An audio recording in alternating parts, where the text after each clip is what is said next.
Check.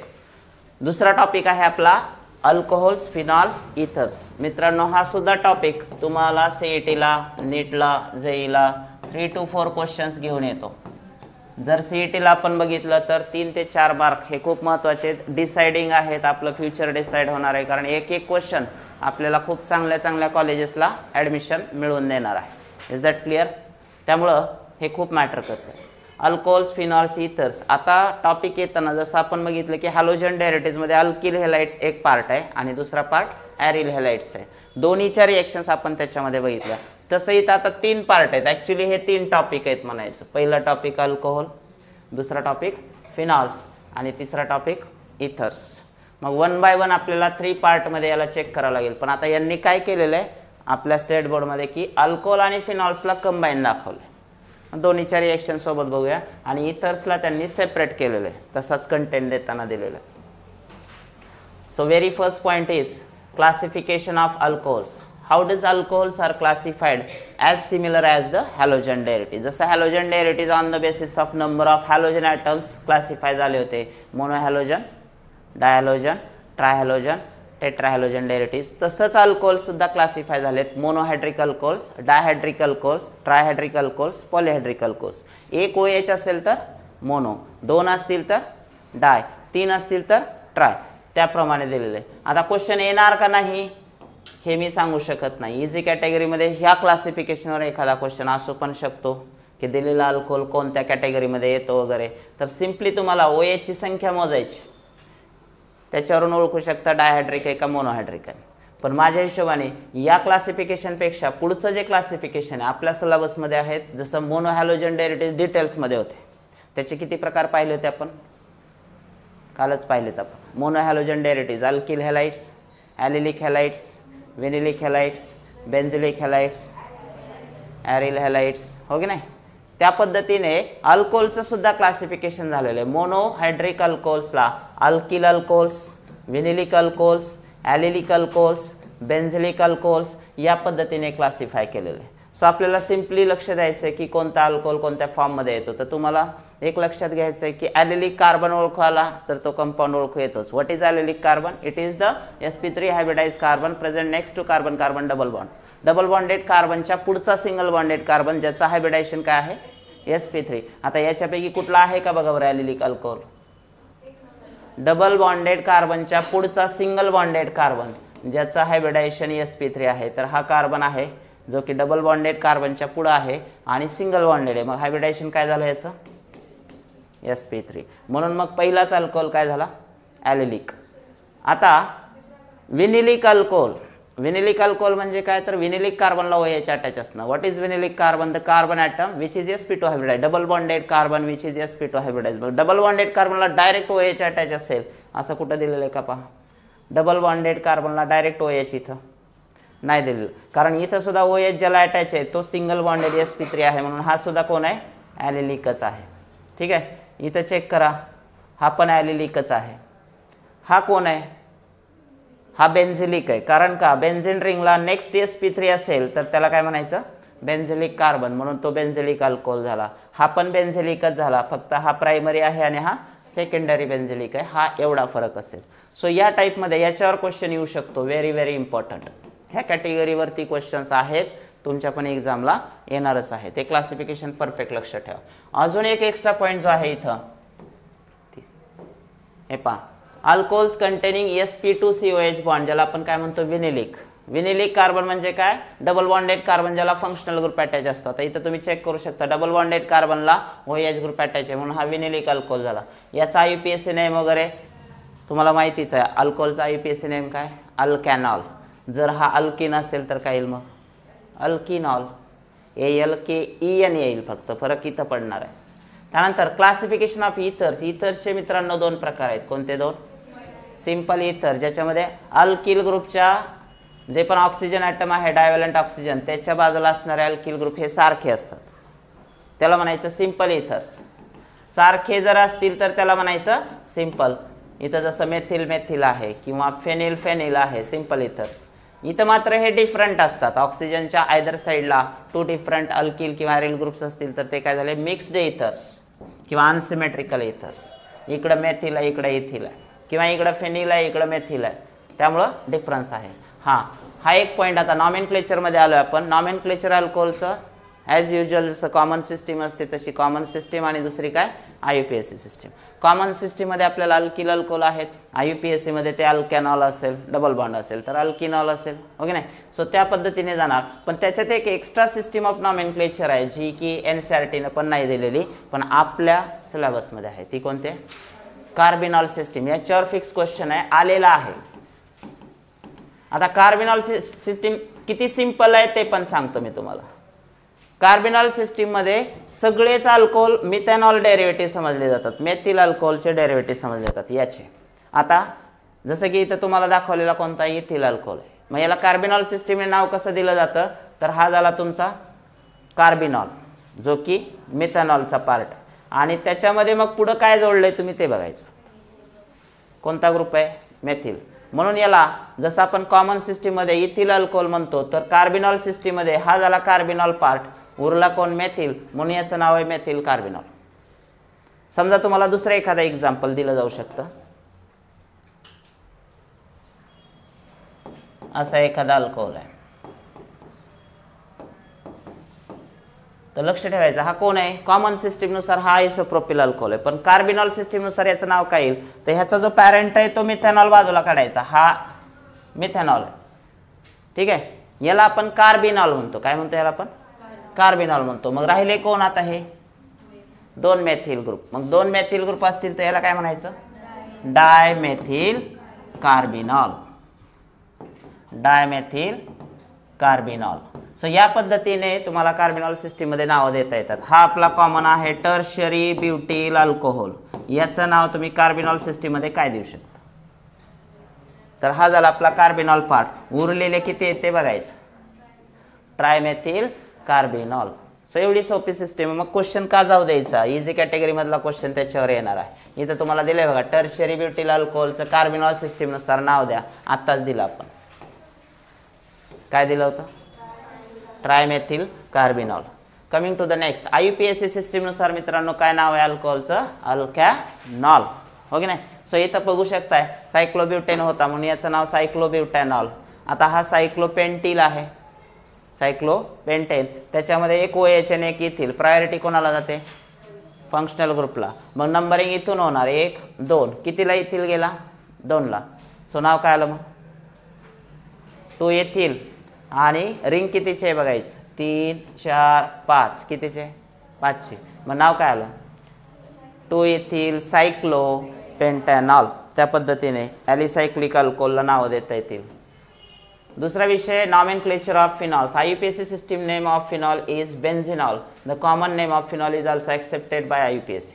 बरेच common name फिनॉलच्या IUPAC ने ॲक्सेप्ट केलेले आहेत as it is. The common names have prefixes ortho, meta, para in substituted phenols. जर di substituted असतील फिनॉल तर त्याच्यामध्ये ऑलवेज बेन्झिनचे डाय सबस्टिट्यूटेड डेरिव्हेटिव्ह 3 प्रकारामध्ये डिवाइड झाले आहेत, ऑर्थो, मेटा आणि पॅरा. जर 1 2 पोझिशन असेल तर, 1 3 असेल तर, आणि 1 4 असेल तर पॅरा. या पद्धतीने डिवाइड होतात ते. Nomenclature of ethers. इथर्सचं नाव जे आहे मित्रांनो, कॉमन मध्ये ऑक्सिजनच्या 2 बाजूला जे पण ग्रुप आहेत ते. फॉर एक्झाम्पल आता इथं मेथिल आहे आणि हा आयसोप्रोपिल आहे, तर कॉमन नेम काय येईल? कॉमन नेम काय येईल याचं? कॉमन सरळ सरळ अल्किल. समजा ऑक्सिजनच्या 2 बाजूला 2 मेथिल ग्रुप आहेत, कॉमन नेम काय? डायमेथिल इथर. 2 इथिल ग्रुप आहेत, डायइथिल इथर. कॉमन नेम हे डायअल्किल इथर, सिंपल इथर असतील तर. पण अल्किल ग्रुप वेगवेगळे असतील तर काय करायचं? सपोज असा इथर आहे, कॉमन नेम अगोदर इथिल येणार नंतर मेथिल येणार. सो मिक्स्ड इथरला अल्फाबेटिकल ऑर्डरनुसार जा. आता IUPAC नेम काय इथरचं? अल्कॉक्सी अल्केन. पण अल्कॉक्सी अल्केन मिक्स्डसाठी, सिंपलसाठी प्रॉब्लेम येत नाही, मेथॉक्सी मिथेन असं होऊन जाईल. पण जे मिक्स्ड आहेत त्याला प्रॉब्लेम येतो. Larger alkyl group will be the parent. मग लार्जर जर पॅरेंट असेल तर आपल्याला हा घ्यावा लागेल. लार्जर इथं हा आहे कारण इथं एकच कार्बन आहे, इथं किती आहेत? 2. सो हा झाला पॅरेंट.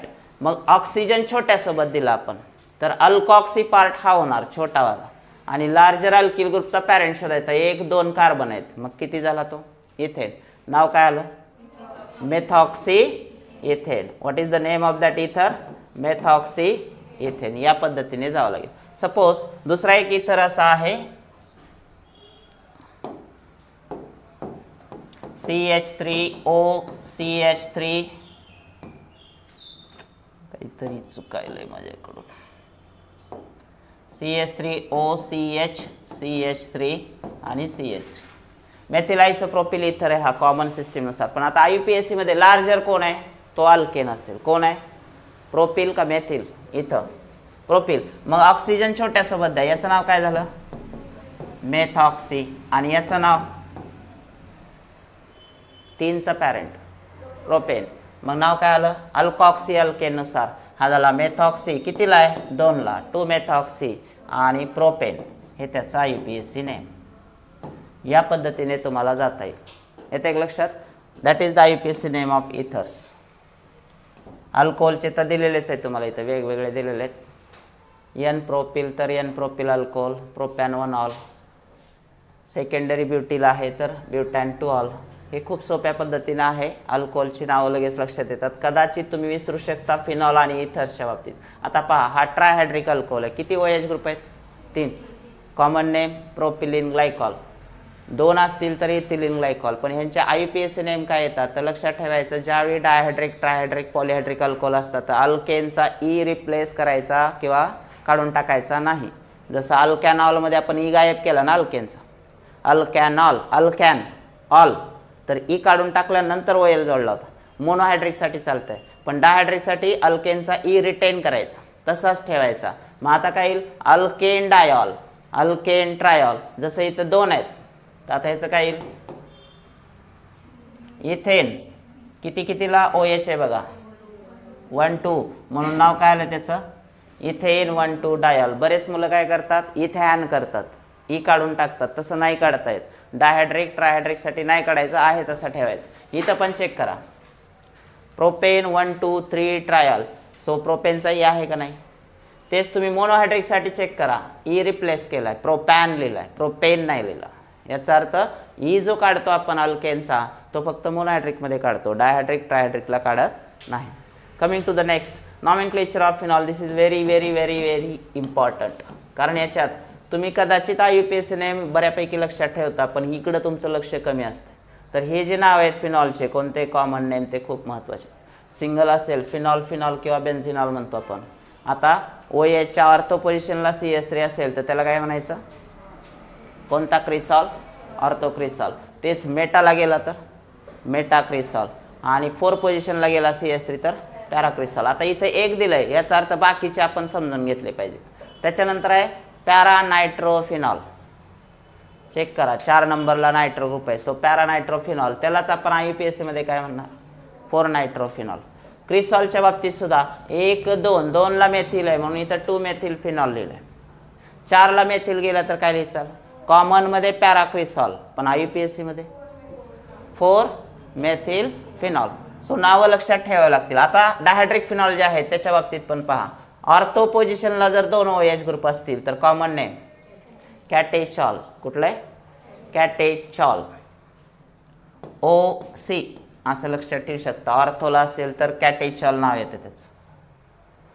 जर मेटाला असेल तर काय येणार मेटाला मेटा साठी MR. काहीतरी ट्रिक्स लक्षात ठेवा जर विसरत असेल तर. OC म्हणजे काय ऑर्थो पोझिशनला असेल तर कॉमन नेम C पासून सुरू होतं म्हणजे कॅटेचॉल. IUPAC सोपं आहे बेन्झीन 1 2 डायॉल. त्याच्यानंतर मेटा पोझिशनला असेल तर R पासून सुरू होतं म्हणजेच रिसॉर्सिनॉल. आणि IUPAC लिहिणं सोपं आहे ते विसरत नाही कारण ते लॉजिक आहे बेन्झीन 1 3 डायॉल. पॅरा पोझिशनला असेल तर पॅराला असेल तर हायड्रोक्विनॉन किंवा फक्त क्विनॉल पण चालतंय. पॅरा पोझिशन असेल तर PH. सो OCMRPH शॉर्टकट काहीतरी लक्षात ठेवायच्यासाठी जेणेकरून तुम्ही विसरणार नाहीत. कारण कॉमन नेम सुद्धा क्वेश्चन विचारत आहेत तिथं काही तुम्हाला ऑप्शनच नाही. सो पॅरा असेल तर हायड्रोक्विनॉन किंवा क्विनॉल म्हणतात. IUPAC name benzene 1 4 diol. Trihydric फिनॉलमध्ये कॉमन नेम काय आहे ट्रायहायड्रिकचे 2 प्रकार दिलेत. पहिला सिमेट्रिक आहे बघा 1 आड 1 आहे. 1 आड 1 म्हणजे काय 1ला आहे 2ला नाही 3ला परत आहे 4ला नाही 5ला आहे 3ला आहे 4ला नाही 5ला आहे 6ला. तुम्ही चेक करू शकता की अल्टरनेट आहेत 1 3 5. 1 3 5 अल्टरनेट पोझिशन आहेत, तर तो कोण असतो? Common name phloroglucinol. क्वेश्चन येऊ शकतो. IUPAC काय येईल मग? Benzene 1 3 5 trial. आणि ट्रायड्रिक मधलं दुसरं एक्झाम्पल सलग 3 गॅपच नाही 1 2 3 बेन्झीन 1 2 3 ट्रायल, तर त्याचं कॉमन नेम पायरोगॅलोल. सो तुम्हाला अशी काही कॉमन नेम्स आहेत जसं की कॅटेचॉल आहे, रिसॉर्सिनॉल आहे, ओके नाही, फ्लोरोग्लिसिनॉल आहे. तर ही नावं तुमची विसरू शकतात कारण ती पाठ करणार आहेत तुम्ही, पण विसरू नका किंवा कन्फ्यूज होऊ नका. मी तुम्हाला अगोदरच सांगितलं की काहीतरी शॉर्टकट त्याला तुम्हाला शोधावं लागेल जेणेकरून ते विसरणार नाही ॲटलिस्ट आपल्या परीक्षा होईपर्यंत. आणि जेवढे तुम्ही शॉर्टकट काहीतरी शोधचाल किंवा स्वतःचं काहीतरी न्यूमॉनिक त्याला जोडून ठेवचाल तर ते धोका देत नाही. एखादी गोष्ट पाठ व्हायला गेली की त्याला काहीतरी जोडावं लागतं. हा कंटेंटचा पार्ट आहे, त्याला काही पर्यायच नाही. पण सर माझं विसरायलं आहे, विसरून काय करणार आहे तुम्ही? उद्या जर क्वेश्चनच याच्यावर आला, नॉमेनक्लेचरचा क्वेश्चन अल्कोहोलवर आला आहे आणि तो फिनॉलवर आला, तर तुम्हाला विनाकारण सोपा क्वेश्चन तुमच्या हातातून जाऊ शकतो, केवळ फक्त तुम्ही पाठ नाही केलं. इथरच्या बाबतीत बघा, कॉमन नेम हे डायल्किल इथर आहे, 2 मेथिल आहेत म्हणून डायमेथिल. इथिल मेथिल आहे तर इथिलचं नाव अगोदर ABCD नुसार अल्फाबेटिकल ऑर्डर. अल्कॉक्सी अल्केन त्याचा IUPAC नेम आहे. चेक करा टेबल्स तुम्ही. हे क्वेश्चन्स ऑलरेडी सोडवलेले आहेत, तरी पण डबल सोडवा. ह्याच्यापैकीच एखादा क्वेश्चन तुम्हाला MCQ मध्ये असणार आहे. Coming to the second part of this topic. दुसरा जो पार्ट आहे तो म्हणजेच methods of preparation of alcohols and phenols. आता बऱ्याच मेथड झालेल्याच आहेत ऑलरेडी. पहिली मेथड आहे फ्रॉम अल्किल हॅलाइड्स. अल्किल हॅलाइडला आपण कसं रिॲक्ट करतो, कोणासोबत करतो आणि आपल्याला प्रॉडक्ट अल्कोहोल येतो. तर न्यूक्लिओफिलिक सबस्टिट्यूशन रिॲक्शनमध्ये पहिलीच रिॲक्शन आहे. पहा कोणती पहिली रिॲक्शन आहे, कोणाला कोणासोबत रिॲक्ट केलं आपण? RXला आपण कोणासोबत रिॲक्ट केलंय? ॲक्वियस KOH किंवा NaOH. तर प्रॉडक्ट काय आला होता आपला? ROH. किंवा याला दुसरा पण ऑप्शन आहे, कुठला? Moist Ag2. हा सुद्धा चालतो कारण तो NC2 काय बनवतो? Silver hydroxide. सो पहिली मेथड कोणती आपली? From alkyl halides. दुसरी मेथड कोणती आहे चेक करा. By acid catalyse hydration of alkenes. अल्किन्सचं हायड्रेशन, अल्किनला पाणी टाकायचं. अल्किनला पाणी टाकलं की आपल्याला आपोआप काय मिळतो? हा आहे अल्किन. त्याला जर वॉटर ॲड केला तुम्ही HOH, परंतु हा कशाच्या प्रेझेन्समध्ये? सल्फ्युरिक ॲसिडच्या प्रेझेन्समध्ये, डायल्यूट सल्फ्युरिक ॲसिडच्या प्रेझेन्समध्ये रिॲक्शन जाते. सो एकाला OH जाईल, एकाला H जाईल, आपोआपच तयार होणारा प्रोडक्ट काय मग आपला? अल्कोहोल असेल. तिसरी मेथड ऑफ प्रिपरेशन कोणते पहा? Hydroboration oxidation of alkene. ही सुद्धा रिॲक्शन हायड्रोकार्बन्समध्ये झालेली, आपण रिवाइज पण केली त्या दिवशी. B2H6 किंवा ट्रायल्किल बोरेन तयार होतं इंटरमिजिएट. आणि स्टेप 2 ला काय काय वापरतो आपण? अल्कलाइन मीडियम आहे, पेरॉक्साईड आहे. पेरॉक्साईड असेल तर कधी काय होतं सांगा मला? आपण वापरणार कोण आहे? अल्किन. आणि अल्किनला ज्यावेळी H6 ॲड करायचा आहे करताना पेरॉक्साईड वापरला जातोय, तर पेरॉक्साईड इफेक्ट तिथं काम करणार. म्हणून हायड्रोबोरेशनची तिसरी जी मेथड आहे, अल्किनला ॲडिशन करतो आपण, परंतु हायड्रोबोरेशन B2H6. अजून कोणते कोणते रिएजंट आहे त्याच्यात? तर H2O2 आहे. अजून कोण आहे? OH-. ह्या तिघांचा जर वापर केला तरी पण अल्कोहोल मिळतो. पण याच्यात आणि याच्यात फरक आहे मित्र. हायड्रेशन ऑफ अल्किन्स मध्ये रिॲक्शन मेकॅनिझम काय आहे? M रूल आहे. M रूल म्हणजे काय? मार्कोनिकॉज ॲडिशन. आणि B2H6 ला मात्र काय आहे? पेरॉक्साईड इफेक्ट आहे. तर शॉर्टकटमध्ये हे लक्षात राहिलं पाहिजे. मग आता याचं जातिवंत एक उदाहरण बघायचं झालं तर एक कॉमन आहे जे की खास करून विचारलं जातं, ते म्हणजेच प्रोपीनला तुम्हाला ॲसिड कॅटलाइज हायड्रेशन केलं, ॲसिड कॅटलाइज हायड्रेशन, तर प्रॉडक्ट काय मिळतो? आणि प्रोपीनला हायड्रोबोरेशन जर केलं तर प्रॉडक्ट काय मिळतं? तुम्ही पटकन सांगायचं, वेळ कमी आहे. यस, जर रिॲक्शन आता कुठला H6 आपण ज्यावेळी ॲड करणार आहे सपोज इथं, किंवा OH ॲड होणार आहे, H6च म्हणतो मी, OH ॲड होणार आहे, तर OH ॲड होताना काय होईल सांगा मला? मार्कोनिकॉज रूलनुसार झाला तर तो काय होईल? प्रोपॅन टू ऑल होईल. आणि पेरॉक्साईड इफेक्ट झाला तर जास्त हायड्रोजन असलेल्या कार्बनकडे, म्हणजे तो तयार काय करेल? प्रोपॅन 1 ऑल करेल. सो फरक आहे, हा 2 ऑल आहे आणि हा 1 ऑल आहे. सो लक्षात ठेवायचं, पेरॉक्साईड इफेक्ट असेल तर 1 ऑल आणि मार्कोनिकॉज रूल असेल तर 2 ऑल. मग रिॲक्शन दिसताना सेम दिसत आहेत पण त्यांच्यामध्ये फरक आहे. हायड्रोबोरेशन झाल्यानंतर कुठली रिॲक्शन आहे? आता इथं पण तुम्हाला दाखवलंय पहा, जास्त डोकं लावायची गरज नाही आपल्याला. हे पहा पेरॉक्साईड इफेक्ट सांगितलंय, anti Markovnikov rule, hydration of alkene. हायड्रोबोरेशनमध्ये काय अँटी एम रूल आहे, पेरॉक्साईड इफेक्ट आहे. मग इथं तुम्हाला त्याचे उदाहरणं पण दिलेत पहा. प्रोपिन, आताच म्हणलं होतं मी, प्रोपिनला B2H6 H2O2 OH- वापरला तर काय देईल हा, पटकन सांगा. प्रोपॅन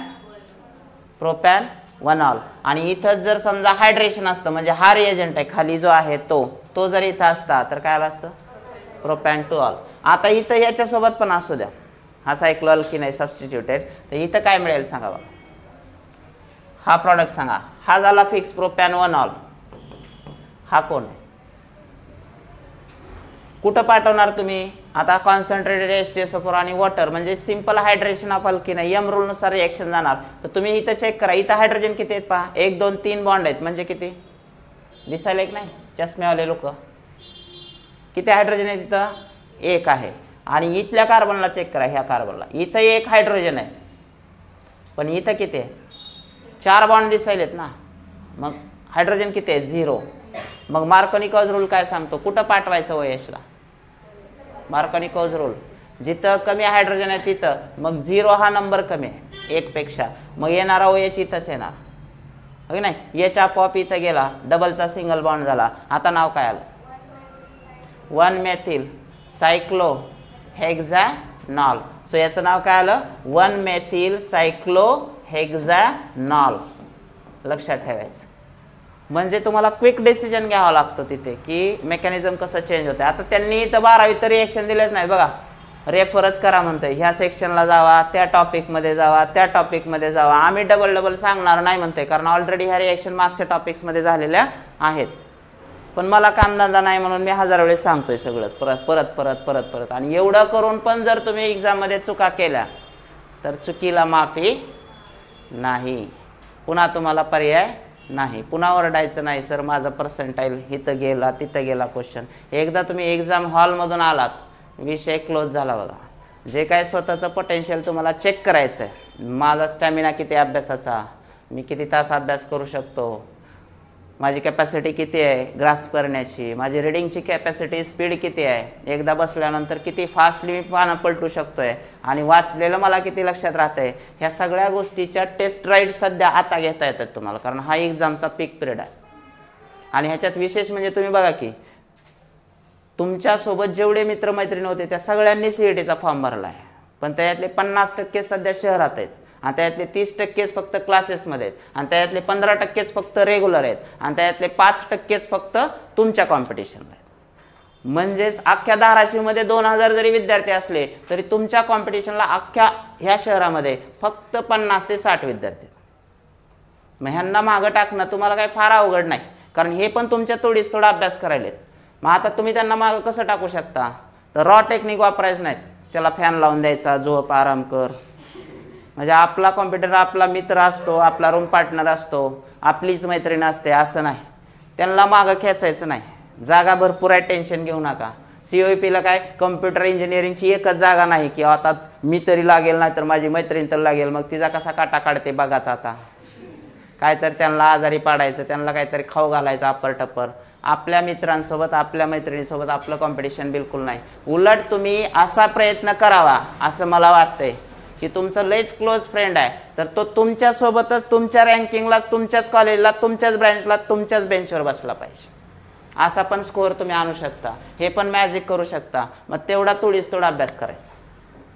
शेवटी त्यांनी करावं टाय ब्रेकिंग, काय करायचं, सेम पर्सेंटाईल यावं आपलं ना आपल्या मित्राचं, आपल्या मैत्रिणीचं, सेम टू सेम.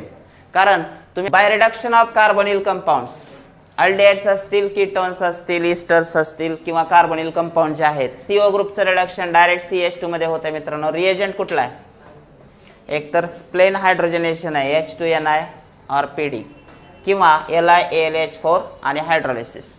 कुठलाही एक रिएजंट वापरा, CO ग्रुप जो आहे त्याचं रिडक्शन होणार आणि त्याचं कन्व्हर्जन होणार CH2 मध्ये. सो अल्डेहाइडचा काय तयार झाला, अल्कोहोल.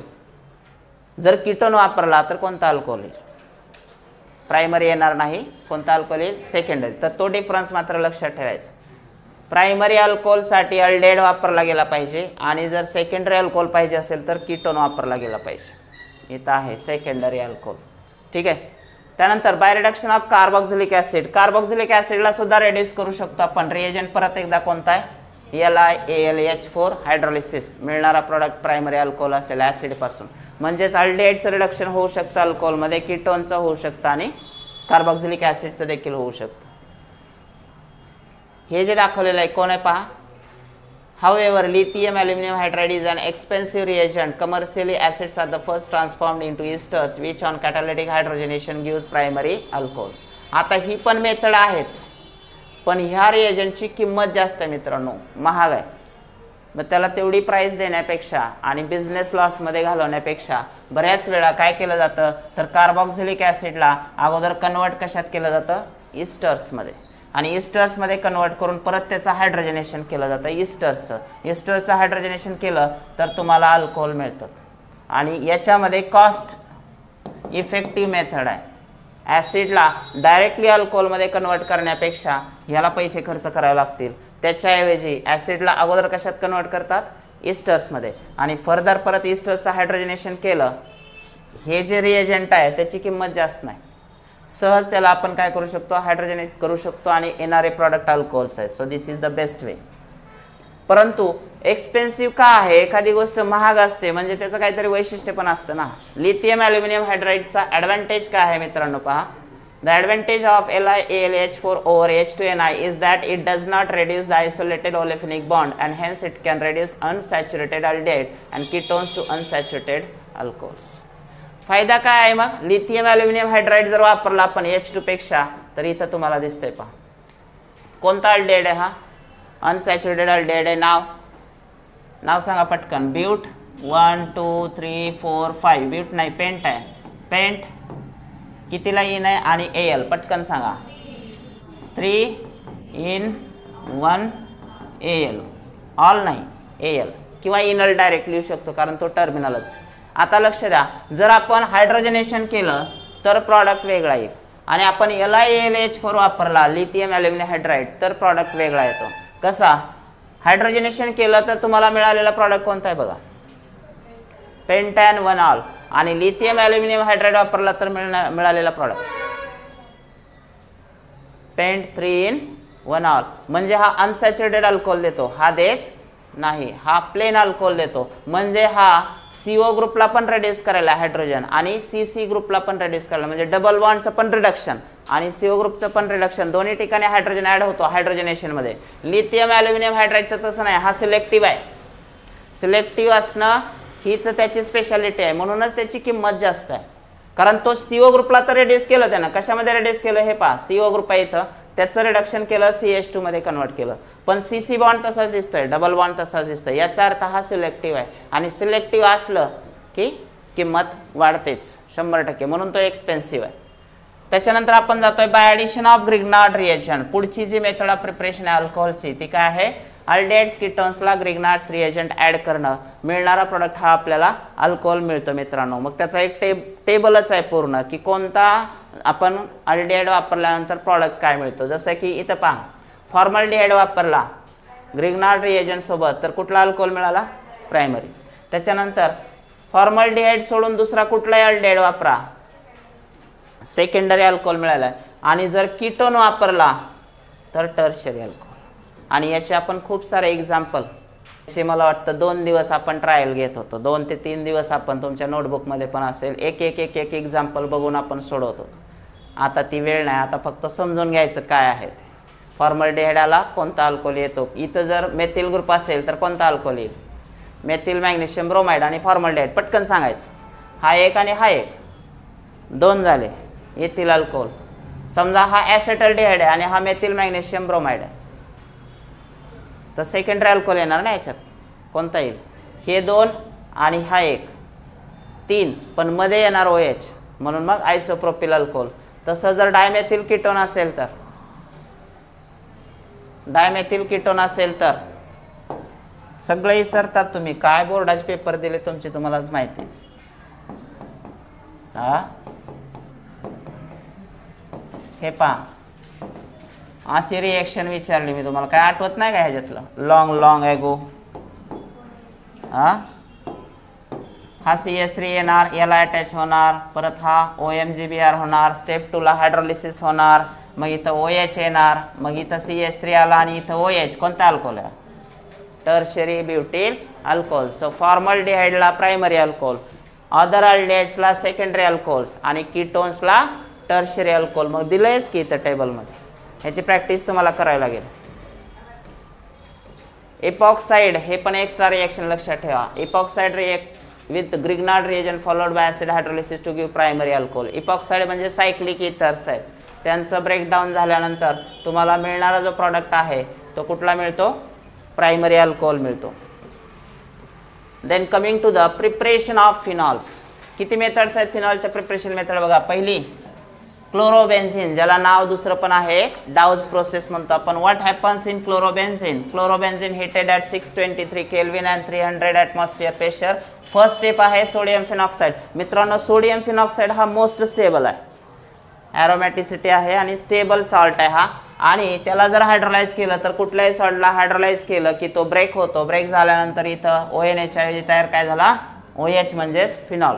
पहिली मेथड आहे डाउस प्रोसेस. दुसरी आहे फ्रॉम क्युमिन. क्युमिन म्हणजे आयसोप्रोपिल बेन्झिन. आयसोप्रोपिल बेन्झिनला जर आपण ऑक्सिडाइज केलं, कॅटॅलिस्ट कुठला आहे? Cobalt naphthenate at 423 kelvin. Intermediate कुठला तयार होतो त्याच्यावर क्वेश्चन आलेला आहे, तुमच्या पण एक्झामला येईल. क्युमिन हायड्रोपेरॉक्साईड. हा O2 जो आहे तो याच्या इन बिटवीन ॲड होतो, CH कार्बन आणि हायड्रोजनच्या मध्ये, त्यामुळे हा पेरॉक्साईड लिंकेज तयार करतो. स्टेप 2 ला आपण कुठलाही ॲसिड वापरून, डायल्यूट ॲसिड HCl वापरा, H2SO4 वापरा, तुम्हाला प्रॉडक्ट काय मिळतो? फिनॉल. पण या रिएक्शनचा जो बाय प्रोडक्ट आहे तो पण तेवढाच महत्त्वाचा आहे. बाय प्रोडक्ट कुठला आहे? ॲसिटोन, ज्याला पण किंमत भरपूर आहे मार्केटमध्ये. तो पण एक खूप मोठा युजफुल सॉल्वंट आहे, इंडस्ट्रियल सॉल्वंट आहे. इतर गोष्टीमध्ये पण ॲसिटोनचा रोल आहे. म्हणजे प्रॉडक्ट सोबत बाय प्रोडक्टची जर किंमत येणार असेल तर कमर्शियली इम्पॉर्टंट ही रिएक्शन होते फ्रॉम क्युमिन. त्याच्यानंतर तिसरे बेन्झिन सल्फोनिक ॲसिड. फर्स्ट स्टेपमध्ये त्याचा सल्फोनेट तयार होतो, बेन्झिन सल्फोनेट. बेन्झिन सल्फोनेटला फर्दर एक्सेस ऑफ NaOH सोबत हीट केलं तर स्टेप 2 ला सोडियम फिनॉक्साइड, परत एकदा हा ॲरोमॅटिक सॉल्ट आला. आणि सॉल्टला कसं ब्रेक करायचं ते इथंच बघितलं होतं आपण पहिल्या स्टेपमध्येच. या सॉल्टला आपण कसं ब्रेक केलं? हायड्रोलिसिस, ॲसिड हायड्रोलिसिस करून. इथं पण ॲसिडच टाकलाय, तयार काय झाला? फिनॉल. सो बेन्झिन सल्फोनिक ॲसिडला अगोदर NaOH सोबत सोडियम बेन्झिन सल्फोनेट, परत पुन्हा एक्सेस ऑफ NaOH सोबत सोडियम फिनॉक्साइड आणि स्टेप 3 ला फिनॉल. 3 स्टेपची ही प्रोसेस आहे बेन्झिन सल्फोनिक ॲसिडची. पुढची जी मेथड आहे ती काय आहे? फ्रॉम ॲनिलिन. ॲनिलिनचा हाफ पार्ट जो आहे तो मिळता जुळता आहे सॅनमेर्स रिएक्शनला, कारण रिएक्शन सुरू कुठून होते? ही सुद्धा ॲनिलिन पासून. कशासोबत रिएक्ट व्हायलाय? HNO2. हा इन situ बनवला जातो. कोणापासून? सोडियम नायट्राइट आणि HCl पासून. टेम्परेचर किती आहे? 0 डिग्री सेल्सिअस किंवा आईस कोल्ड कंडिशन. कालच्या टॉपिकमध्येच आपण बघितले, व्हिडिओ पाहिले तुम्ही हॅलोजन डेरिव्हेटिव्हचे, जे काल नव्हते त्यांच्यासाठी परत ग्रुपवर टाकलंय. त्याच्यात आहे सगळं सॅनमेर्स रिएक्शन सांगितले आपण डिटेलमध्ये. इवन दो प्रत्येक टॉपिकच्या नेम रिएक्शनचे पण सेपरेट व्हिडिओ आहेत, ते प्लेलिस्ट वगैरे करायचं राहिले माझं, ते पण बघा तुम्ही. हॅलोजनच्या पूर्ण नेम रिएक्शन वेगळ्या दिल्यात, त्यानंतर अल्कोहोल फिनॉल्स इतरच्या नेम रिएक्शन सगळ्या एकत्रित दिल्या, त्याचे व्हिडिओजच आहेत सेपरेट. अल्डिहाइड्स कीटोनच्या नेम रिएक्शन वेगळीकडे आहेत, त्यानंतर अमाइन्सच्या नेम रिएक्शन वेगळीकडे, सेपरेट व्हिडिओज बनवा. आणि एवढे टेरिफिक व्हिडिओ आहेत, ते जबरदस्त आहेत की एका लुकमध्ये तुम्ही पूर्ण नेम रिएक्शन एका टॉपिकच्या करू शकता.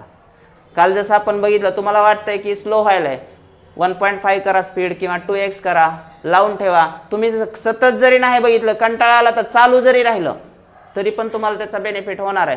कारण तुम्ही शेंगदाणे जरी खात बसलात तरी एक नेम रिएक्शन तुमच्या कानावर पडेल. फिटिक रिएक्शनचा प्रॉडक्ट काय आहे? पुन्हा अजून पापड. सॅनमेर्स रिएक्शनचा प्रॉडक्ट काय आहे? सो तुम्ही एन्जॉय करत पण अभ्यास करू शकता, फक्त बोर व्हायचं नाही. पॅटर्न चेंज करा अभ्यासाचा. तुम्हाला अभ्यासाच्या मधला ब्रेक म्हणजे काय, तर थोडंसं काहीतरी स्वतःमध्ये बदल करा, पण अभ्यास बंद नाही करायचा, फक्त मेथड चेंज करायची. अभ्यास चालूच राहिला पाहिजे. आणि जेवढं तुम्ही फोकस राहाल ह्या 5-25 दिवसात, तेवढा तुमचा CETचा रिझल्ट फ्लोरिश होणार आहे, तेवढाच तुमचा स्कोअर भारी येणार आहे, आणि तेवढेच तुमचे लाखो रुपये तुमच्या पॅरेंट्सशी तुम्ही वाचू शकता. किंमत आहे हो लाखाला, असं कसं म्हणताय तुम्ही? हो की नाही? पैशांना किंमत आहे. तुम्हाला TFWS मिळाला, ट्युशन फीस वेवर स्कीम मिळाली एखाद्या कॉलेजला, तर तुम्ही वर्षाला लाख रुपये पॅरेंट्सशी वाचवायला, ह्याच्यापेक्षा आनंद तुमच्या मायबापाला कशाचा असणार आहे? तुमचा प्रवेश ॲटोनॉमस इंजिनिअरिंगला होणं याच्यापेक्षा मोठा आनंद तुमच्या मायबापाला कुठलाच नसणार. कारण तुमचं भवितव्यच बनलं, तुमचं ॲडमिशन झालं पर्टिक्युलर इंजिनिअरिंग कॉलेजला म्हणजे त्यांची चिंता संपली हो. तुम्ही स्टेबल झालात, तुमच्या घरात तुमचे लहान बहीण भावंड असणार आहेत, त्यांचं टेन्शन पण संपलं, कारण तुम्ही तिथं गेलात की तिथलं एन्व्हायरमेंट भावांनो लय भारी आहे. तुम्ही असे वागणारच नाही येड्यावनी त्या कॉलेजला गेल्यानंतर. तिथं गेलं की तुम्हाला जग काय आहे ते कळतंय. कारण ते कॉलेजेस जे ऑटोनॉमस इंजिनिअरिंग असतात किंवा जे पण मोठे कॅम्पस आहेत, गव्हर्नमेंटचे कॉलेजेस आहेत काही, त्यांच्यामध्ये सतत फॉरेनच्या कंपन्या यायल्यात, मल्टीनॅशनल कंपन्या यायल्यात, सतत कॅम्पस व्हायले. दरवर्षी तुम्ही तुमच्या सिनियरचं काय चाललंय ते डोळ्यांनी बघणार आहे. त्या कंपन्यांचे काय रूल्स आहेत, पॅटर्न कसा आहे, कामाच्या पद्धती कशा आहेत, हे सगळं तुम्हाला बघितल्यानंतर आनंद वाटेल. सँडमेयर्स रिएक्शन सारखा, बरोबर. आता हा इन situ तयार केला जातो HNO2. येणारा प्रॉडक्ट काय, बेन्झीन डायझोनियम क्लोराइड. हा पण ॲरोमॅटिक डायझोनियम सॉल्ट आहे जो की स्टेबल आहे आणि त्याला जर हायड्रोलाइज केलं तर प्रॉडक्ट काय येतो, प्रॉडक्ट काय येतोय, फिनॉल. ओके. सो किती झाल्या मेथड्स ऑफ प्रिपरेशन, पहिली डाउज प्रोसेस, दुसरी क्युमिन पासून, तिसरी बेन्झीन सल्फोनिक ऍसिड पासून, चौथी आणि शेवटची काय आहे मित्रांनो, from aniline. Coming to the next, physical properties of alcohols and phenols. Intermolecular forces.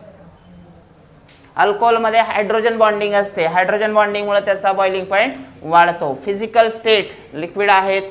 Pure phenol is colourless, low melting solid, having characteristic carbolic or phenolic order. मला मध्ये कोणतरी क्वेश्चन विचारला होता, सर कार्बोलिक ऍसिड म्हणजे काय, तर carbolic acid हे फिनॉलचं दुसरं नाव आहे मित्रांनो.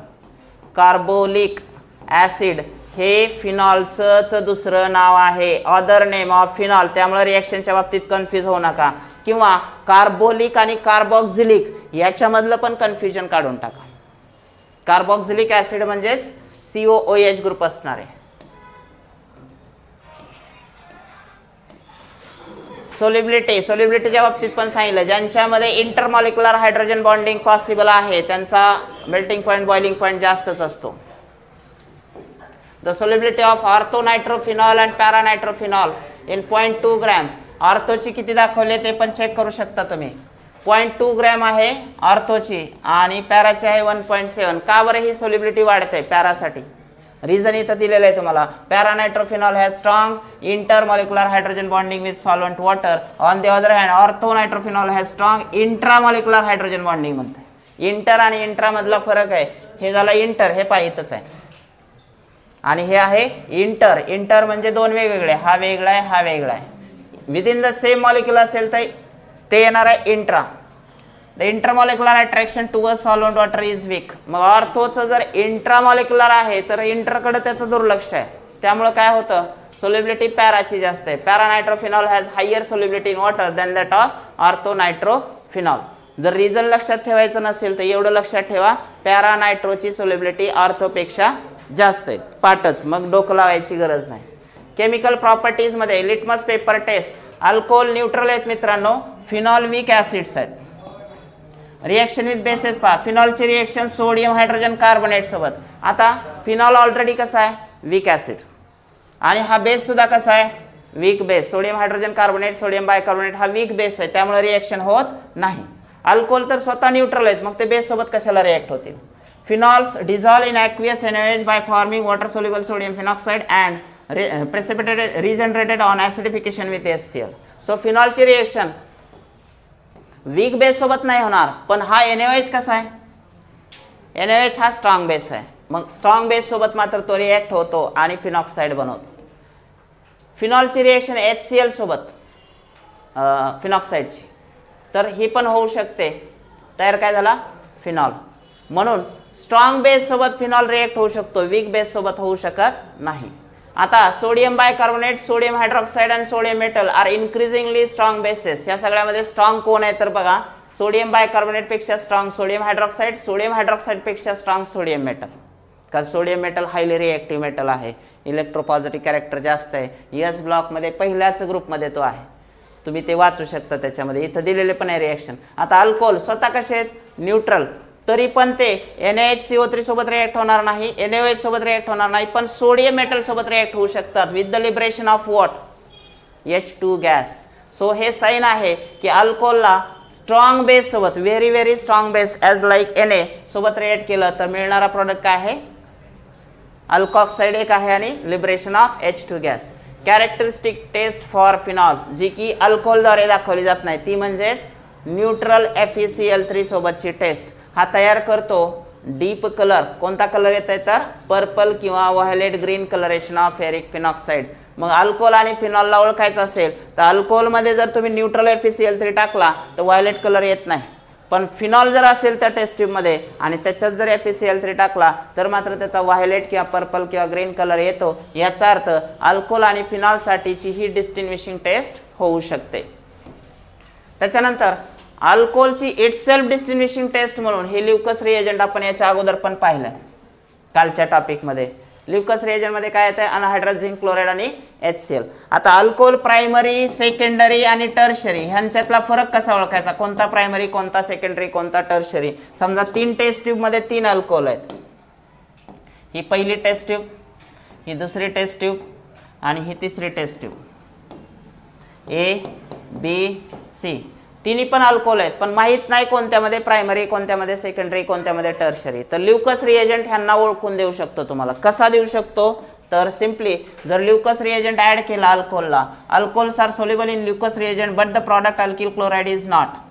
अल्किल क्लोराईड जर त्याच्यापासून तयार होतं, अल्कोहोलला ज्यावेळी आपण HCl सोबत रिॲक्ट केलं तर अल्किल क्लोराईड तयार होला, पण तो सॉलिड आहे, तो प्रेसिपिटेट आउट होणार, तो बाहेर येणार. आणि मग ही जी PPT येते ती कोणत्या स्पीडने येते त्याच्यावर डिपेंड करते. Hence the clear solution becomes turbid. अगोदर क्लिअर असते सोल्युशन अल्कोहोलचं, ट्रान्सपरंट असते, टेस्ट ट्यूबमध्ये आरपार दिसते आपल्याला अल्कोहोल आहे म्हणून. पण ज्यावेळी त्याच्यात ल्युकस रिएजंट टाकतो तर अल्किल क्लोराईड सॉलिड पार्टिकल्स तयार होतात त्याचे आणि मग सोल्युशन टर्बिड होतं, म्हणजे काय गढूळ होतं. मग ते सायनारी रिएक्शन झाली. आता कोणाच्या बाबतीत काय स्पीड आहे ते दाखवलं इथं पहा. When product starts forming, tertiary alcohols react fast and the reagent turns turbid instantaneously. Instantaneously म्हणजे समजा तुम्ही तिन्ही टेस्ट ट्यूब मध्ये काय केलंय ल्युकस रिएजंट टाकला. तिन्ही टेस्ट ट्यूब मध्ये पहिलं काय अल्कोहोल आहे. तर समजा आता आतलं सांगतो मी, पहिल्या टेस्ट ट्यूब मध्ये टर्शरी अल्कोहोल, दुसऱ्यामध्ये सेकंडरी आणि तिसऱ्यामध्ये प्रायमरी अल्कोहोल आहे. तुम्हाला कसं कळणार की त्याच्यात कोणत्यामध्ये कोणता अल्कोहोल प्रेझेंट आहे तर ल्युकस रिएजंट जे अल्किल क्लोराईडची PPT बनवतंय टर्शरी अल्कोहोलमध्ये ते इन्स्टंट असतंय. ती PPT काय येते इन्स्टंट म्हणजे काय, तुम्ही त्याच्यात ल्युकस रिएजंट टाकला की लगेच PPT दिसते. जर फास्ट आली PPT इन्स्टंट आली तर तो अल्कोहोल कुठला आहे, it is confirm that it is tertiary alcohol. Secondary अल्कोहोलच्या बाबतीत स्पीड कमी राहते. Secondary alcohols turn the reagent turbid slowly. आता ज्याच्यामध्ये सेकंडरी आहे, इथं सेकंडरी आहे, ह्याच्यात ल्युकस रिएजंट टाकला तुम्ही तर PPT येते, पण ह्याच्या तुलनेनं कमी स्पीडने येते, म्हणजे PPT स्लो तयार होते. स्लो जर झाली तर त्याला काय म्हणायचं सेकंडरी अल्कोहोल. आणि तिसरी जी टेस्ट आहे प्रायमरी अल्कोहोलसाठी, primary alcohols turn the reagent turbid only on heating.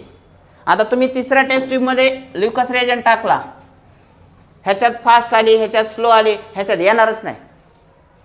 मग ज्याच्यात येणार नाही त्याला काय म्हणायचं तो अल्कोहोल प्रायमरी, कारण तो स्लोली रिॲक्ट होतो. म्हणून अल्कोहोलची रिॲक्टिव्हिटी टर्शरीची जास्त असते सेकंडरीपेक्षा, सेकंडरीची जास्त असते प्रायमरीपेक्षा, आणि ल्युकस रिएजंटद्वारे ते ओळखलं जाऊ शकतं. सर मग ह्याच्यात अल्किल क्लोराईड होतच नाही का, होतो, पण ह्याला काय करायचं जाळ लावायचं, हिट करायचं. हिट केल्यानंतर PPT तयार होते. याच्यावरून एक लक्षात येते की tertiary alcohols are greater reactive than secondary than primary. म्हणजे अल्कोहोलची ही डिस्टिंग्विशिंग टेस्ट आहे. कालच्या टॉपिकमध्ये पण होतं आहे, हॅलोजन डेरिव्हेटिव्हमध्ये आता पण आहे. Reactions due to breaking of OH bond. अल्कोहोलचा OH बॉन्ड जर तुटला तर काय रिलीज होईल तुम्ही सांगा मला. हे पहा, अल्कोहोलचा जर OH बॉन्ड तुटला तर RO- म्हणजे कोण तयार व्हायलाय अल्कॉक्साइड तयार व्हायलाय, आणि रिलीज झालेला H+ वॉटर सोबत म्हणजे थोडक्यात काय प्रोटॉन द्यायला. म्हणजे हे अल्कोहोलचं ॲसिडिक कॅरेक्टर आहे. पण हे एवढं सोपं आहे का, अल्कोहोल तर बाय नेचर कसे आहेत, अल्कोहोल बाय नेचर कसे आहेत न्यूट्रल आहेत. मग हे असा अल्कोहोलचा OH बॉन्ड तुटणं सोपं आहे का, तर हे प्रमाण फार कमी आहे, पण आहे, थोड्याफार प्रमाणात आहे पण आहे. याचा अर्थ अल्कोहोल बेसिकली इथं तुम्हाला दाखवलेलंच आहे त्यांनी. हे पहा, from the laboratory test it is understood that in aqueous medium phenol show weak acidic character. फिनॉलचं नेचर कसं आहे weak acidic, while the alcohols are neutral. मग अल्कोहोलचं हे जे प्रोटॉन देण्याचं प्रमाण आहे H+ देण्याचं प्रमाण ते फार कमी आहे ॲज कम्पेअर टू फिनॉल. मग फिनॉल आणि अल्कोहोल याच्यात जास्त ॲसिडिक कोण आहे सांगा. फिनॉलच्या बाबतीत बघा, फिनॉल ज्यावेळी वॉटरमध्ये आहे तर तो पण H+ देतो, तयार काय झाला फिनॉक्साईड. अगोदर काय तयार झाला होता अल्कोहोलचा अल्कॉक्साईड. आता ह्या दोघांमध्ये कोण जास्त ॲसिडिक आहे अल्कोहोल की फिनॉल हे कसं ठरवायचं, तर तयार झालेला अल्कॉक्साईड स्टेबल आहे का बघायचं. अल्कॉक्साईडमध्ये R ग्रुप काय करायला आहे ऑक्सिजनकडे. आता आपण कंपॅरेटिव्ह बघूयात. आणि इथं तयार झाला आहे फिनॉक्साईड. मग स्टेबल कोणता आहे ह्याच्यातला अल्कॉक्साईड का फिनॉक्साईड. कसं ओळखणार स्टॅबिलिटी. हा तर अल्किल ग्रुप आहे, हे तर निगेटिव्ह चार्ज ह्याच्याकडे ढकलेलं आहे म्हणजे हा अनस्टेबल आहे, मग हा तयार नाही होणार म्हणजे अल्कोहोल हे न्यूट्रल आहे. फिनॉलच्या बाबतीत हा निगेटिव्ह चार्ज इथे येऊ शकते ना बेंझिन रिंगकडे.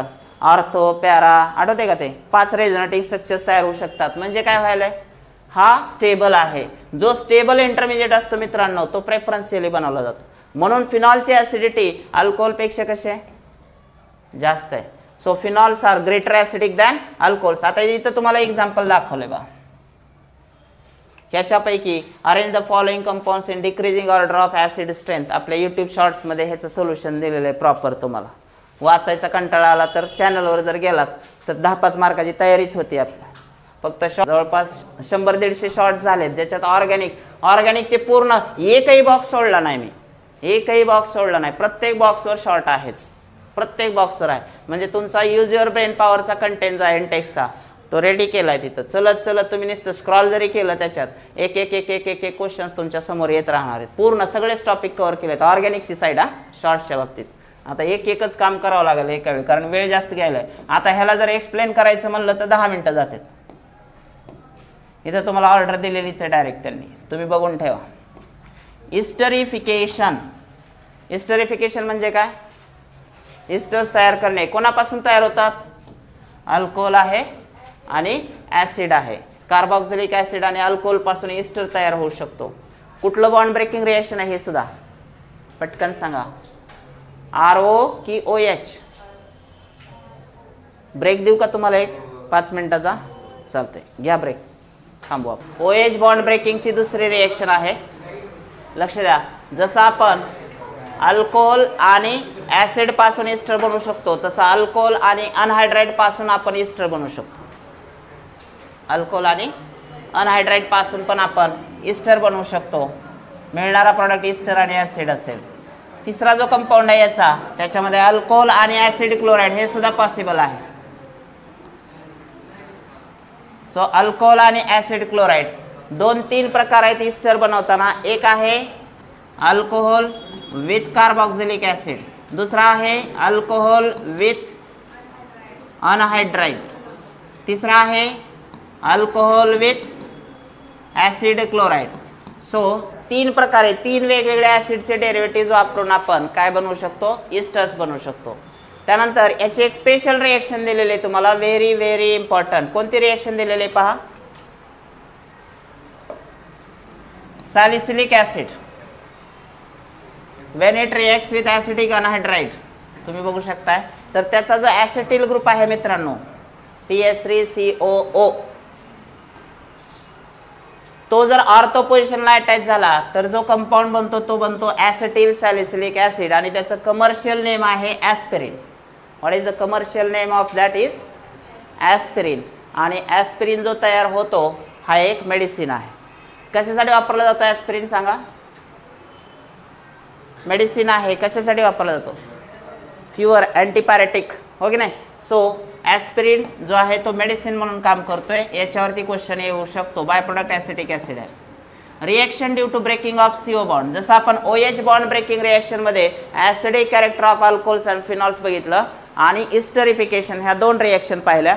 तसंच CO बॉन्ड ब्रेकिंग रिएक्शन जे आहेत रिएक्शन विथ हायड्रोजन हॅलाइड्स. आता पहिली रिएक्शन आहे हायड्रोजन हॅलाइड सोबत. ज्यावेळी आपण अल्कोहोलला हायड्रोजन हॅलाइड सोबत रिॲक्ट करतो कोणता पण घेऊ शकता तुम्ही तर न्यूक्लियोफिलिक सबस्टिट्यूशन रिएक्शन होणार. करस्पॉन्डिंग काय तयार होतील अल्डिहाइड. अल्कोहोल सोबत जर HX रिॲक्ट केला तर काय तयार होतो अल्किल क्लोराइड्स ब्रोमाइड्स आयोडाइड्स. वेगवेगळ्या रिएक्शन आहेत.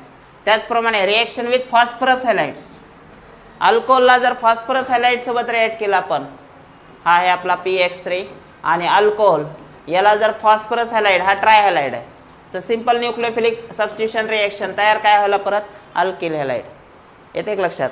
So CO bond breaking reaction मध्ये CO म्हणजेच अल्किल ग्रुपचा कार्बन, तो जर ब्रेक केला तर OH मायनस निघून जाणार. Nucleophilic substitution reaction, phosphorus halides असतील किंवा HX असतील किंवा थायोनिल क्लोराईड असेल, ह्या सगळ्या रिएक्शन त्याच आहेत.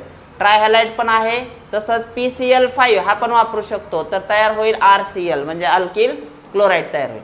Dehydration of alcohols to alkenes ही एक केमिकल प्रॉपर्टी आहे. What happens when alcohols undergoes dehydration, तर अल्फाचा OH जाणार आणि बीटाचा काय जाणार H जाणार. अल्फाचा OH आणि बीटाचा H जर निघून गेला तर काय होईल, डबल बॉन्ड येईल. आवाज यायला रे काहीतरी, कुठला आवाज यायला, बाहेरचा आहे का, मला वाटलं इथून यायला. तर तयार काय होईल, अल्कीन तयार होईल. सो अल्किल हॅलाइड्स तयार होतात, अल्किन्स तयार होतात. त्यानंतर पुढची केमिकल प्रॉपर्टी आहे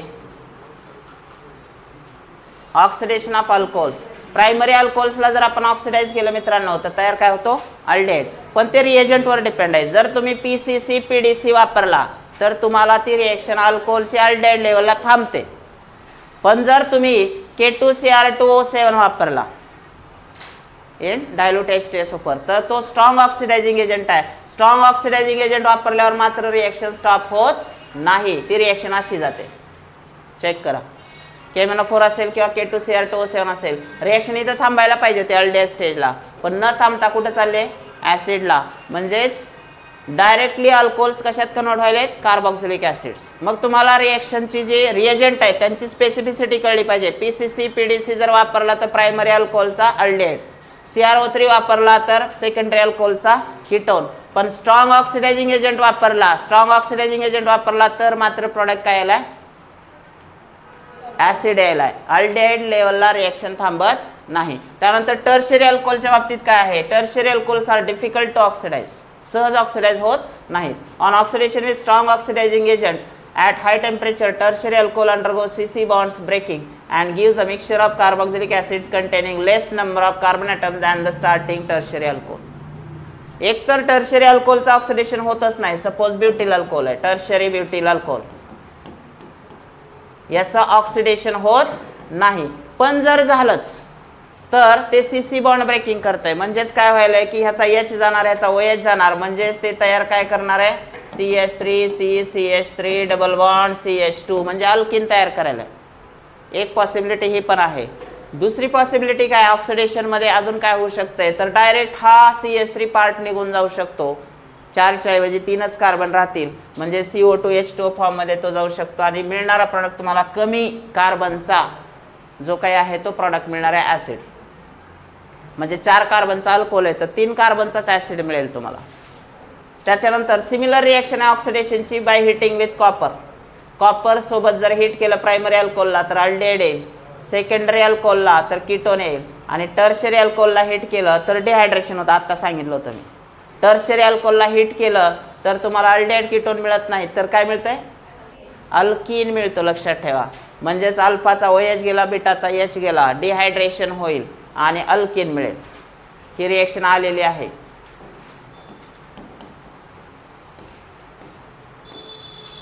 चलो रिएक्शन्स ऑफ फिनॉल. पहिली रिएक्शन काय फिनॉलची, हॅलोजनेशन. हॅलोजनेशन जर केलं आपण, पहिलं जे हॅलोजनेशन आहे ब्रोमिनेशन. सिंपल ब्रोमिन वॉटर सोबत जर फिनॉलला रिएक्ट केलं तुम्ही, Wien phenol reacts with aqueous solution of bromine, किंवा त्यालाच ब्रोमिन वॉटर असं पण म्हणतात. पुस्तकात दिलं नाही पण तसा क्वेश्चन येऊ शकतो. ॲक्वियस सोल्युशन ऑफ ब्रोमिन म्हणजे ब्रोमिन वॉटर, तर येणारा प्रॉडक्ट 2,4,6 ट्रायब्रोमोफिनॉल आहे, बरोबर. तेच जर तुम्ही if the reaction is carried out in a solvent lower polarity than water, वॉटरपेक्षा कमी पोलॅरिटीचं सॉल्वंट वापरला, जसं की क्लोरोफॉर्म आहे, कार्बन टेट्राक्लोराइड आहे किंवा CS2 आहे, तर तुम्हाला मिळणारा प्रॉडक्ट ऑर्थो आणि पॅरा आहे. मिक्सचर मिळतं, ऑर्थोब्रोमोफिनॉल, पॅराब्रोमोफिनॉल. मग ह्या दोघांना ओळखणार कसं तुम्ही, परीक्षेत तुम्हाला क्वेश्चन समजा ब्रोमिनेशनचा आला तर लक्षात काय ठेवायचं, जर ब्रोमिनेशन हे ब्रोमिन वॉटरने असेल तर ते तिन्ही पोझिशनला ब्रोमिनला पाठवते एकाच वेळी. मल्टिपल ब्रोमिनेशन होतंय आणि 2,4,6 ट्रायब्रोमोफिनॉल येते. ब्रोमिन वॉटर असेल तर 2,4,6, आणि सिम्पली ब्रोमिन इन CH2 असेल कमी पोलॅरिटीवाला तर मात्र ऑर्थो आणि पॅराचं मिक्सचर मिळेल. येते लक्षात.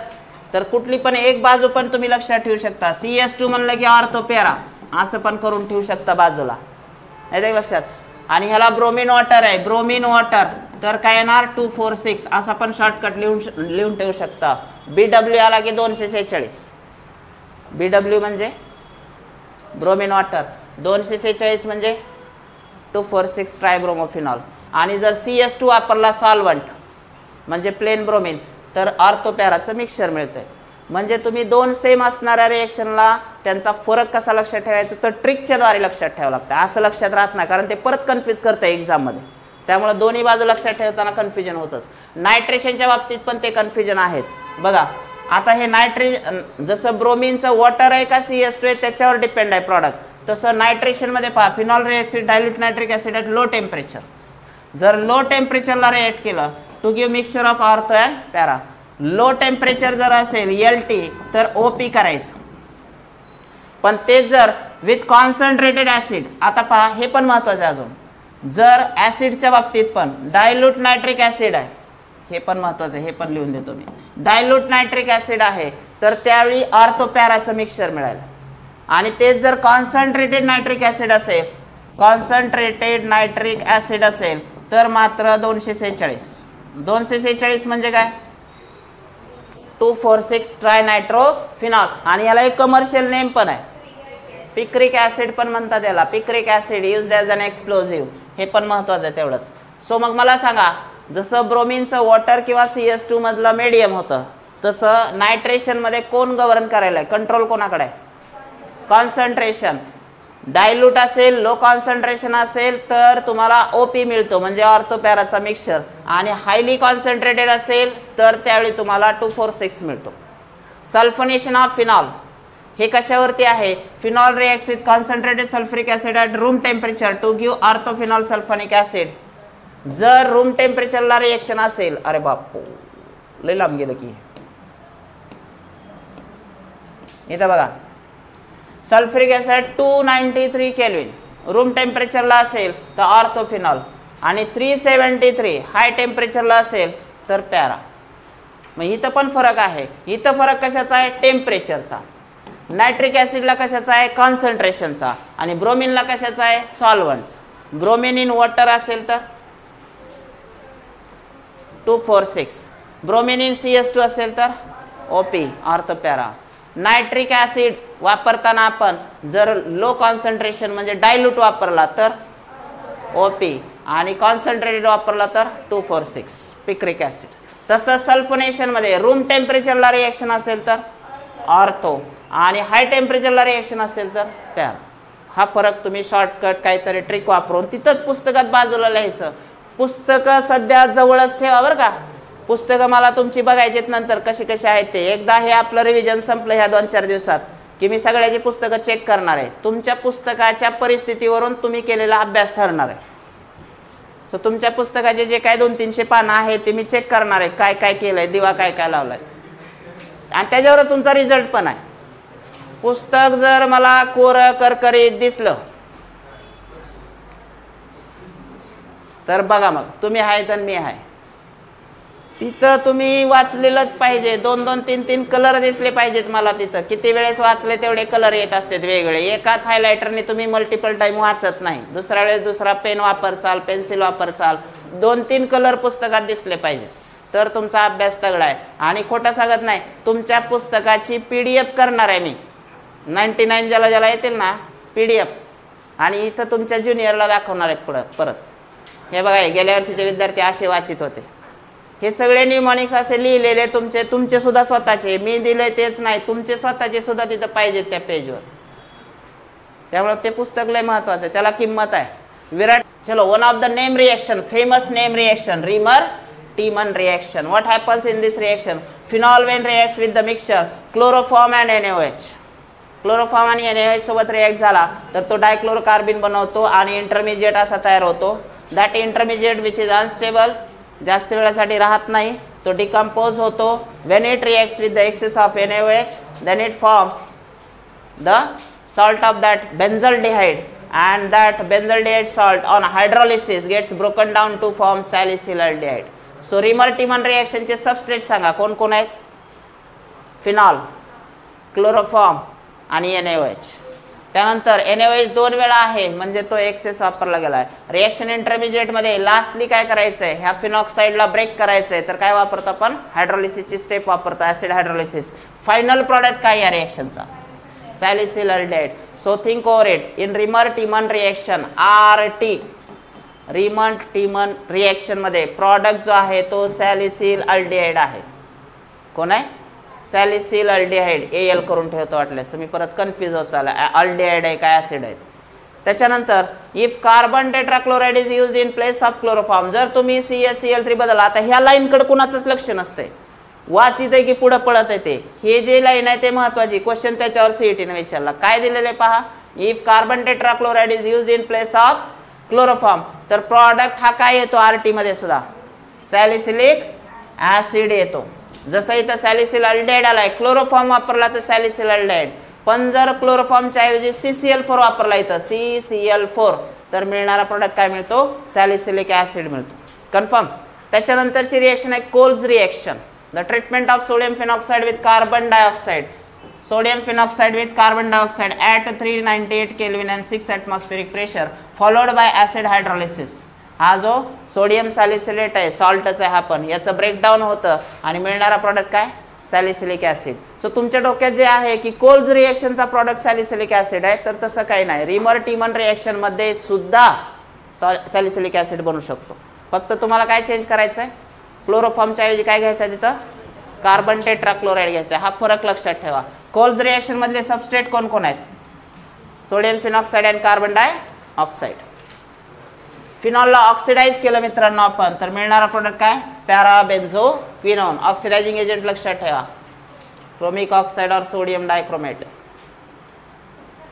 कॅटालिटिक हायड्रोजनेशन, सगळेच तिन्ही पाय बॉन्ड तो गायब करतो. म्हणजेच फिनॉलचा डायरेक्ट काय करायला?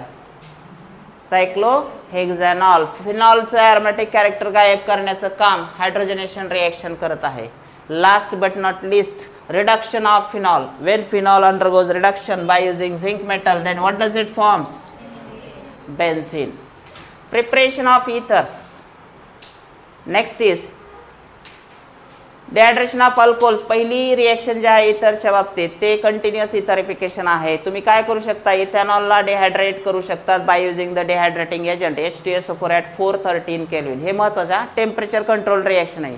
413 ला हिट केलं तर ethoxy ethane.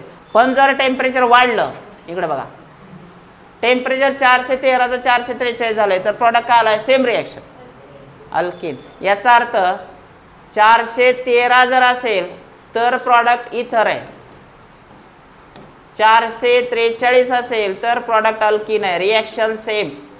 Hydration of alcohols नीट लक्षात घ्या. जर समजा टेम्परेचर कंट्रोल रिएक्शन आहे डिहायड्रेशन ऑफ अल्कोहोल, मी हायड्रेशन म्हणलो असेल चुकून. डिहायड्रेशन ऑफ अल्कोहोल्सच्या रिएक्शन मध्ये टेम्परेचर 413 राहिलं तर प्रॉडक्ट इथर. टेम्परेचर जर वाढवलं तर प्रॉडक्ट काय यायलाय? अल्किन यायलाय. मग दोन्हीचं मेकॅनिझम वेगळं आहे ना, टेम्परेचर नुसार मेकॅनिझम बदलायला आहे. डिहायड्रेशन म्हणल्यानंतर मेकॅनिझम काय? एलिमिनेशन. आणि जर इतर तयार होतं तर मेकॅनिझम काय? Substitution reaction. म्हणजे सबस्टिट्यूशन वर्सेस एलिमिनेशन हे कॉम्पिटिशन आहे. टेम्परेचर कमी राहिलं, लो टेम्परेचर, तर सबस्टिट्यूशन घडतंय, आणि हाय टेम्परेचर झालं तर एलिमिनेशन घडतंय. हा फरक आहे मेकॅनिझम मधला ह्या रिएक्शनच्या बाबतीत.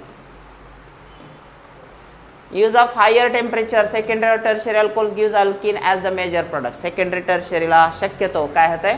मेजर प्रोडक्ट अल्किन मिळतो. Then come towards the Williamson synthesis. कालच्या टॉपिक मध्ये पण ही रिएक्शन झालेली आहे. Alkyl halides with sodium alkoxide. What does it forms? Ethers. वेगवेगळे सिमेट्रिकल पण तयार होतात आणि अनसिमेट्रिकल इथर पण तयार होतात. हे वैशिष्ट्य विलियमसन सिंथेसिसचं. न्यूक्लियोफिलिक सबस्टिट्यूशन रिएक्शनच आहे. अजून एक महत्त्वाचा पॉईंट आहे या रिएक्शनच्या बाबतीत. दिस रिएक्शन फॉलोज SN2 मेकॅनिझम. कुठल्या मेकॅनिझमने जाते? SN2 ने. Ether is formed as a result of backside attack of alkoxide or phenoxide ion on alkyl halide. The alkyl halide used in this reaction must be primary. हे पण highlight करा, must be primary. Williamson सिंथेसिसमध्ये alkyl halide प्रायमरीच पाहिजे मित्रांनो, असाच पाहिजे. Methyl bromide, ethyl bromide, n propyl bromide, n butyl bromide. Alkoxide तुम्ही टर्शरी घेऊ शकता. Tertiary butyl methyl ether can be synthesised by reaction of methyl bromide with sodium tertiary butoxide. Sir समजा आम्ही टर्शरी अल्किल हॅलाइड घेतला तर काय होईल बघा काय होते. Tertiary butyl chloride with sodium ethoxide काय तयार झाला, इथर तयार झाला का, नाही झाला. काय तयार झाला, अल्कीन तयार झाला, आयसोब्युटिन तयार झाला, 2 मेथिल प्रोपिन तयार झाला. मग नेमका काय प्रॉब्लेम व्हायलाय, तर तुम्ही जर अल्किल हॅलाइड वापरला टर्शरी तर तुम्हाला प्रॉडक्ट इथर न मिळता अल्कीन मिळतो. सबस्टिट्यूशन वर्सेस एलिमिनेशन परत एकदा.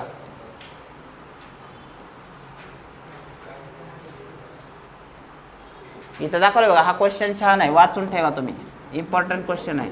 Substitution versus elimination. Physical properties: dimethyl ether and ethyl methyl ether are gases. Other ethers are colorless liquids. Lower ethers are highly volatile and highly inflammable substances. Boiling points of ether show gradually increase with increase in molecular mass. ते तर सगळ्यांनाच आहे, molecular mass वाढले की boiling point वाढतोच. Polarity and solubility लक्षात ठेवा. Bond angle विचारतात कधी कधी. ROR bond angle is 110. 180 नसून तो तेवढा आहे. Intermolecular hydrogen bonding that holds alcohol molecules together strongly is not present in ethers. जसा अल्कोहोल मध्ये इंटरमॉलिक्युलर हायड्रोजन बॉन्डिंग आहे तशी इथर मध्ये नाही आहे, म्हणजे इथर मध्ये नाही, पण इथर वॉटर मध्ये होऊ शकते. However, solubility or miscibility of ethers in water is similar to that of alcohols of comparable molecular mass. This is because ethers can form hydrogen bonds with water. म्हणजे एक गोष्ट लक्षात ठेवा, अल्कोहोल हे स्वतःमध्ये पण बॉन्डिंग बनवायले, पण इथर स्वतःमध्ये नाही बनवत. इथर मध्ये नाही होत, पण इथर वॉटरमध्ये होऊ शकते, कारण वॉटर हा पोलार सॉल्व्हंट आहे. त्यामुळे इथर्स अल्कोहोल प्रमाणे सोल्युबल आहेत वॉटरमध्ये. केमिकल प्रॉपर्टीजमध्ये पहिले laboratory taste.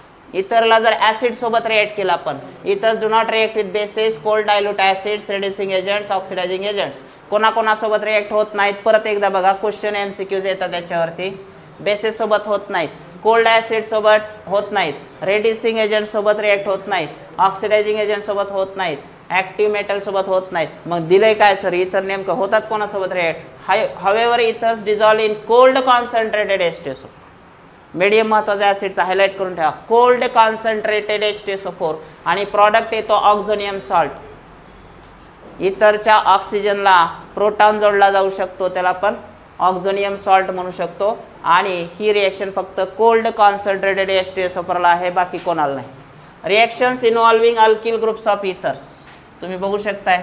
When ethers reacts with the dioxygen for long contact with the air, then it forms what, peroxide of diethyl ether. Peroxide हे पहा इथं OOH, ऑक्सिजन ऑक्सिजन लिंकेज म्हणजे peroxide तयार झाला त्याचा. All ethers which have been expose to atmosphere contain peroxide. This is very अनडिझायरेबल reaction. Peroxides are hazardous, ते जाऊ द्या. Reactions involving CO bond. इथरच्या अशा रिएक्शन ज्याच्यामध्ये R आणि O चं बॉन्ड ब्रेकिंग होतं. Ethers when heated with dilute sulphuric acid under pressure undergoes hydrolysis to give alcohols or phenols. हे पहा, वॉटर पाणी टाकला पण इथर्स मध्ये तर तयार काय व्हायलाय, अल्कोहोल. आता सिंपल इथर जर असेल तर दोन्ही अल्कोहोलचे मॉलिक्यूल सारखे असतील.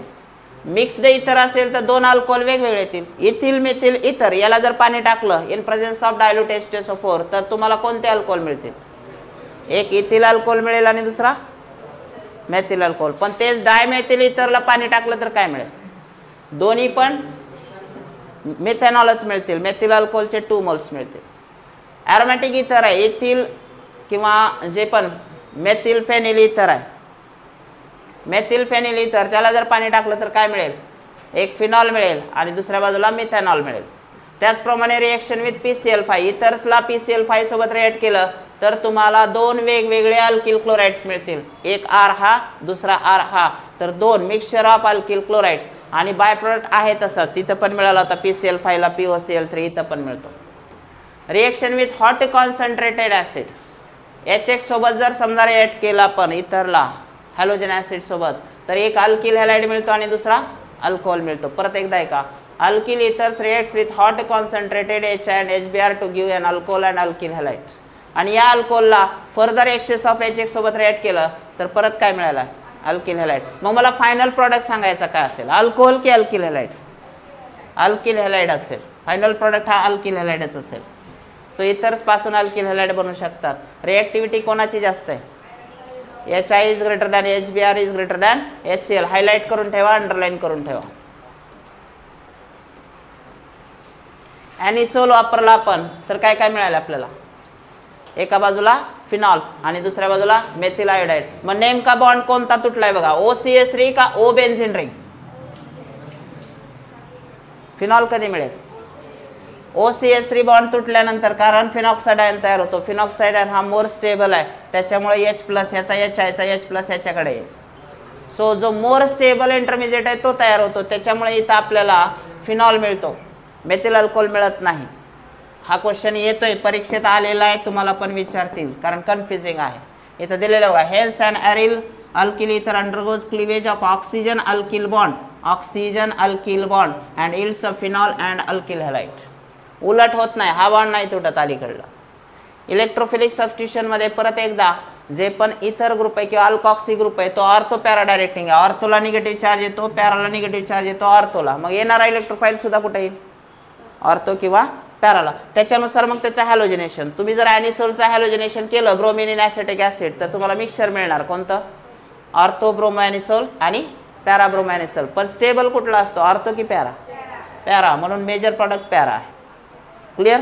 त्याच्यानंतर फ्रायडल क्राफ्ट्स रिएक्शन, इथं पण तेच AlCl3च्या प्रेझेन्समध्ये अल्कायलेशन केलं आपण CH3Cl तर तुम्हाला ऑर्थो, हे पहा 2-मेथॉक्सिटोलिन येते लक्षात, किंवा 4-मेथॉक्सिटोलिन मिक्सचर मिळाले. याच्यातला स्टेबल परत कोण जास्त मिळणारा, 4. फ्रायडल क्राफ्ट्स अल्कायलेशन आहे का ॲसायलेशन आहे? अल्कायलेशन. तसं हे ॲसायलेशन आहे, CH3COCl. इथं पण मिक्सचर ऑर्थो आणि पॅराचा मिळतो. पॅराचा प्रॉडक्ट काय असतो, 4-मेथॉक्सी ॲसिटोफिनॉन मेजर असेल, 2-मेथॉक्सी मायनर असेल. तिसरी रिएक्शन आहे नायट्रेशन. नायट्रेटिंग मिक्सचर कोण कोण असतं मित्रांनो, नायट्रिक ॲसिड आणि सल्फ्युरिक ॲसिड. मिळणारा प्रॉडक्ट ऑर्थो नायट्रो ॲनिसोल किंवा पॅरा नायट्रो ॲनिसोल. परत एकदा मेजर प्रॉडक्ट कुठला, para nitro anisole. Uses of alcohols, phenols and ethers. Methyl alcohol is used as solvent for paints and varnishes, ह्याच्यावर नाही विचारणार ते. Ethyl alcohol is used as antifreeze agent, ह्याच्यावर विचारतात. Ethyl अल्कोहोलची स्पेशल प्रॉपर्टी आहे antifreeze agent in automobile radiators. Freezing point कमी करण्याचं काम तो करतो, colligative property. Phenol is used in the preparation of phenol formaldehyde resin, जसं की बॅकेलाइट पॉलिमर्समध्ये आहे. हा बॅकेलाइट तयार करण्यासाठी phenol. Phenols are used as antiseptic in common products like ear fresheners, deodorants, mouthwash, calamine lotions, floor cleaners, disinfectant म्हणून. Ethers, diethyl ether was used as general anaesthetic in surgical operation. पण कधी, earlier म्हणते जुन्या काळात, आता नाही, त्याला आता चांगले केमिकल आले दुसरे. Diethyl ether is used as solvent for Grignard's reagent, fats, waxes and oil. एका दुसरा क्वेश्चन युजेसवर पण असू शकतो. सो हा होता आपला ऑर्गॅनिकचा दुसरा टॉपिक. Is that clear?